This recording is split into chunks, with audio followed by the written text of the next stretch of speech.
Mesdames et messieurs, bonsoir et bienvenue dans cette édition du journal à la une de l'actualité. Une interruption totale de la circulation a été observée sur le pont ainsi que sur le petit pont adjacent entraînant un embouteillage considérable. Cette situation a été causée par l'incendie d'un véhicule lourd survenu hier. Une équipe de Tchad 24 était sur les lieux. La capitale tchadienne connaît depuis plusieurs semaines une pénurie de gaz butane, ce qui complique la vie quotidienne de ses habitants. Reportage à suivre dans cette édition du journal.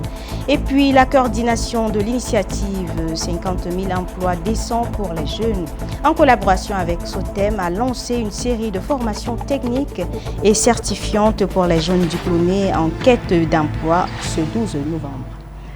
C'est tout pour les titres. Bienvenue une fois de plus. Je le disais à l'entame de cette édition, un gros porteur en flammes a provoqué un incendie ce 11 novembre 2025 sur le pont à double voie. Cet incident a entraîné la coupure totale de la circulation sur ce pont et le petit pont adjacent, générant un embouteillage monstre qui s'est prolongé jusqu'à ce mercredi 12 novembre.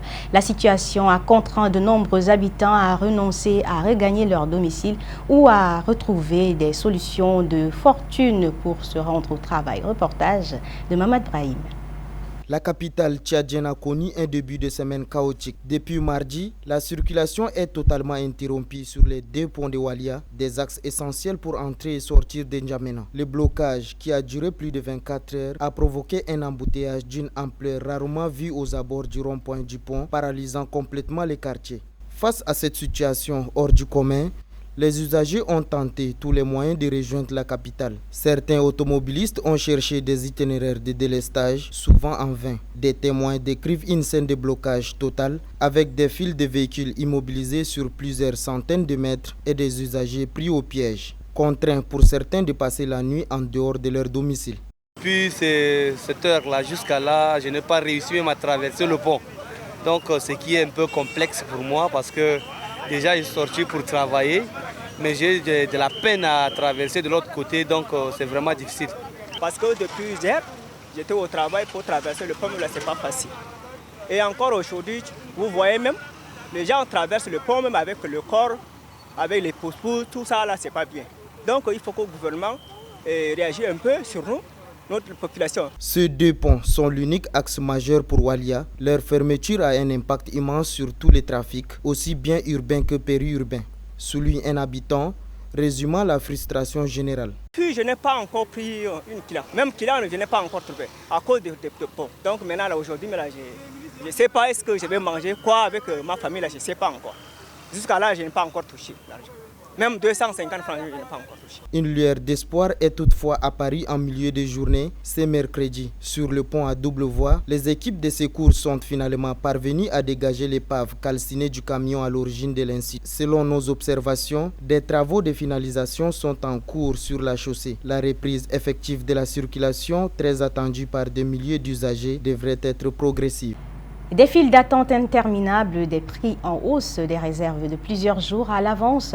La capitale tchadienne traverse depuis plusieurs semaines une pénurie de gaz butane, une situation qui complique le quotidien des habitants, contraints de multiplier les démarches pour s'approvisionner. Assiam Kendjara.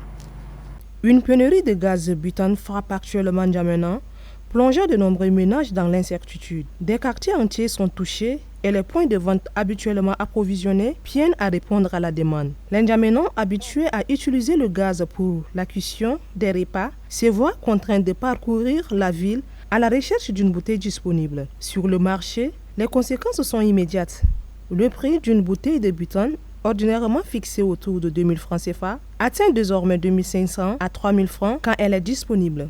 Pour espérer recharger leur bouteille, les usagers doivent désormais réserver 2 à 3 jours à l'avance, une contrainte qui alourdit encore leur quotidien. Devant les points de vente, les attentes s'éternisent. Scène devenue malheureusement banale, des files d'hommes et des femmes, bidons aux bouteilles vides à la main, scrutent les arrivées des camions dans l'espoir d'être servis. Pour beaucoup, cette situation engendre stress et perte de temps, mais aussi des dépenses supplémentaires dans un contexte économique déjà difficile. Alors que le gaz butane est considéré comme un produit de première nécessité, cette pénurie met en lumière la fragilité de la chaîne d'approvisionnement et la dépendance des foyers à cette énergie. Au-delà des difficultés immédiates, cette crise interpelle les autorités sur l'urgence de sécuriser les approvisionnements et de renforcer la souveraineté énergétique du pays. Dans l'attente d'une solution durable, les habitants d'Injamena espèrent voir et vite la flamme de leur réchaud s'est rallumée pour de bon. La raréfaction du poisson frais sur le marché de la capitale tchadienne a aggravé la crise du coût de la vie, avec des prix qui bondissent pour frôler les 2250 francs CFA. Ce produit de base devient inaccessible pour de nombreuses familles, une situation qui exaspère les consommateurs et plonge aussi les poissonniers dans le désarroi. Fantasoui. Le poisson frais, pilier de l'alimentation en N'Djamena, se fait de plus en plus rare et cher. Ces dernières semaines, les étals des poissonniers se sont dispersés et les prix ont connu une flambée inquiétante, atteignant désormais 2000, voire 2250 francs sur certains marchés. Cette brutale augmentation affecte directement le pouvoir d'achat des ménages et suscite une vive colère sur les réseaux sociaux. La toile s'agite, les consommateurs exprimant ouvertement leur mécontentement face à ce qui semble être une nouvelle pénalisation dans un contexte de vie déjà difficile. Pour expliquer cette pénurie et cette hausse tarifaire, les vendeuses pointent du doigt un phénomène naturel, la montée des eaux. Selon elles, cette situation perturbe la pêche, réduit les prises et par conséquent fait grimper les prix en amont. Quand l'eau déborde, les poissons ne sortent pas. Les poissons passent se cacher. Les pêcheurs de qualité d'abord qui peuvent avoir un peu de poissons. Comme maintenant vous voyez, l'eau a débordé, donc les poissons se sont cachés. Quand les pêcheurs vont, ils n'arrivent pas à capturer les poissons. Ça vient un peu seulement, c'est ça qui a monté le prix des poissons. Et vous constatez qu'il y a rareté des poissons. Maintenant, parce que les poissons, si l'eau est débordée, il n'y a pas assez. C'est le moment. Il y a les périodes qui n'y a pas de poissons et puis il y a les périodes qui y a des poissons aussi.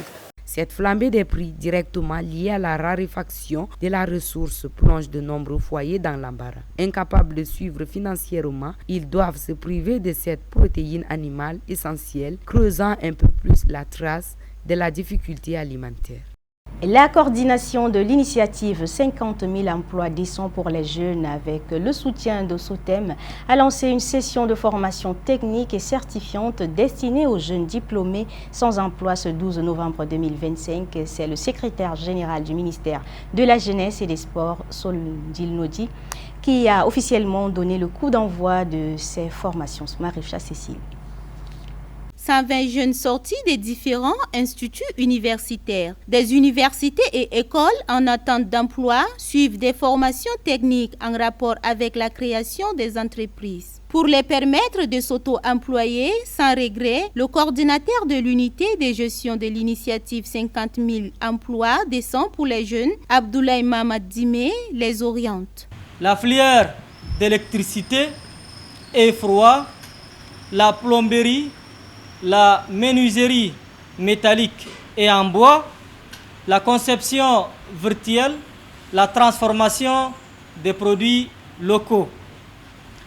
Ces domaines ont été soigneusement sélectionnés par leur fort potentiel de création d'emplois et d'auto-emploi. Avant d'entrer dans les explications des modules au programme, le président directeur général de SOTEM, Mamad Hangata, a simulé les représentations d'objets virtuels en la propre réalisation de son entreprise. Il a présenté entre autres sur un écran les poubelles métalliques, chaises roulantes, kiosques mobiles et cliniques mobiles à usage ambulatoire venant de leur fabrication. La secrétaire générale du ministère de la Jeunesse et des Sports, Solandil Nodi, a affirmé qu'entreprendre se trouver des solutions au chômage des jeunes avant de donner les motivations de cette formation. Sur haute instruction de son Excellence le Président de la République, chef de l'État, le maréchal Mamad Idriss Déby Itno, s'inscrit dans une politique nationale volontariste de lutte contre le chômage et la précarité qui touche une partie importante de notre jeunesse. Cette initiative constitue une réponse concrète à la demande croissante d'emploi par la formation, la qualification et l'insertion professionnelle. Selon la secrétaire générale du ministère de la Jeunesse et des Sports, l'initiative 50 000 emplois décents pour les jeunes prend racine en 2022 avec la volonté du défunt président Idriss Déby Itno qui considère la jeunesse comme fer de lance de développement. Pendant que le Tchad fait appel aux investisseurs à l'étranger dans le cadre du programme national de développement Tchad Connexion 2030, la circulaire du 10 octobre 2025 de l'Office national pour la promotion de l'emploi, ONAPE, contrôlant toute offre ou demande d'emploi se dresse comme un frein du point de vue juridique. Selon Maître Bongoro Théophile, les entreprises ou employeurs doivent jouir de leur liberté d'offrir l'emploi aux demandeurs. Aujourd'hui, qu'il y ait une circulaire de l'ONAPE, c'est une bonne chose parce que l'ONAPE, l'Office national de la promotion de l'emploi, est dans une position un peu d'équité, je comprends. Elle est dans une position aussi protectionniste, pour protéger l'emploi national. Et l'équité, c'est quoi? C'est de répartir cet emploi-là en fonction des profils que l'ONAPE, en tant que structure, a pu recueillir pour les distribuer aux Tchadiens qui sont demandeurs d'emploi. C'est une bonne chose. Parce que tout ce que nous avons demandé depuis l'existence du Tchad à la date de ce jour, c'est que la justice se fasse. Et qu'on livre aussi nos employés ou nos enfants qui ont certaines qualifications en les faisant passer par l'ONAPE. Non. Ceux qui ont voulu aller s'inscrire, ok, ils ont leur carte. Quand l'ONAPE leur trouvera un emploi, l'ONAPE les appellera. Mais il faut qu'on laisse la latitude aussi à ceux de l'intérieur, tout comme ceux qui viennent de l'étranger, de choisir avec qui ils veulent collaborer. Il faut passer par nous pour que nous mettons notre timbre, que nous puissions vous donner des références. Ce texte, il est malvenu. Cette circulaire, ce n'est pas le moment de l'amener quand on part causer avec les expatriés. Aller à l'étranger. Le chef de l'État s'est déplacé lui-même, avec toute une escouade de ministres. Dieu seul sait combien d'experts qui sont en train de vendre la destination Tchad. Et que nous ayons des textes comme ça, scélérats, en train de restreindre la possibilité de pouvoir causer avec quelqu'un. Parce qu'un emploi est précédé d'une interview. Que dans cette période où nous sommes en train de vendre le Tchad à Abu Dhabi, que nous puissions dire à nos employeurs, nos prochains collaborateurs, pour ne pas dire ceux qui viendront amener, risquer leur argent chez nous, que vous n'êtes pas libre de choisir qui vous voulez. Les travaux de la conférence internationale sur les changements climatiques, la COP30, ouverte le 10 novembre à Belém, au Brésil, sont sur le point de sonner le glas de l'accord de Paris. Les pays signataires de la Convention cadre des Nations Unies sur le changement climatique ne parlent pas de la même langue et n'agissent pas de concert pour contrecarrer le réchauffement climatique. J'y arrive planétaire, nous dit Pafing Djonre-Omer dans cette analyse.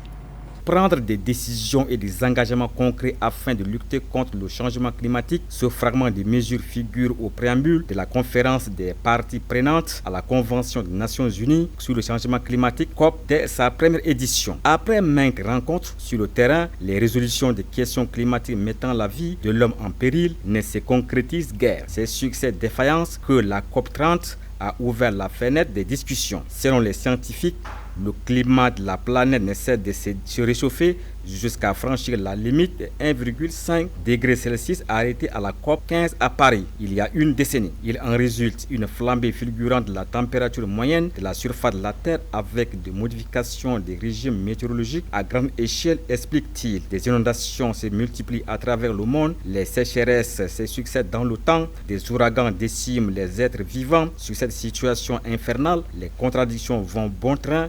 Le refus de se représenter de certains pays au sommet en cours témoigne de la non-tenue des engagements actualisés des parties prenantes à l'accord de Paris. La mobilisation de 1300 milliards de dollars par an en financement climatique, l'adoption de nouvelles mesures pour aider les pays à s'adapter et faire avancer une transition juste vers des économies plus propres, l'intensification de la coopération sur la taxation des activités polluantes et la conversion de la dette souveraine en investissement climatique, adopté à la COP 15 en France en 2015, s'inscrivent aujourd'hui dans une utopie.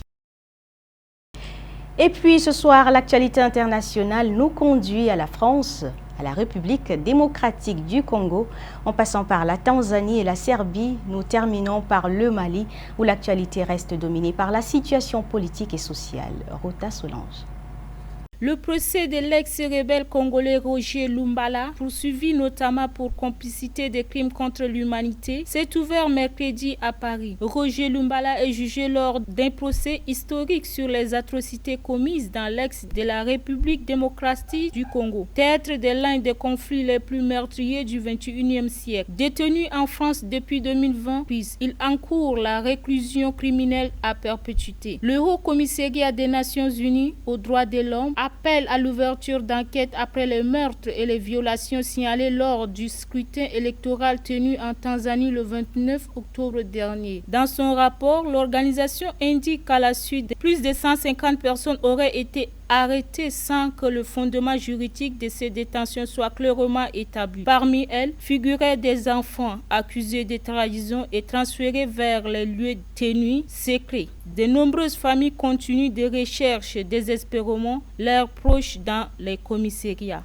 Des étudiants serbes et des habitants de Belgrade ont protesté contre un projet de destruction d'un ancien état-major de l'armée yougoslave afin de permettre la construction d'un hôtel de luxe par Jared Kushner, gendre du président américain Donald Trump. Fusils d'assaut, drones de surveillance et munitions, entre autres, ont été dévoilés au parc des expositions de la capitale malienne. Un arsenal susceptible d'intéresser l'armée malienne dans sa lutte contre les groupes djihadistes qui écument des pans du pays. Le gouvernement et les délégations étrangères sont beaucoup plus intéressés par les fusils d'assaut et les pistolets puisqu'ils offrent une couverture et sont beaucoup plus importants pour la surveillance et la protection des frontières, a déclaré Sabri Guiller, spécialiste des espoirs. Et c'est la fin de cette édition. Merci à vous de nous avoir suivis. Restez en compagnie de nos programmes. Je vous dis à demain.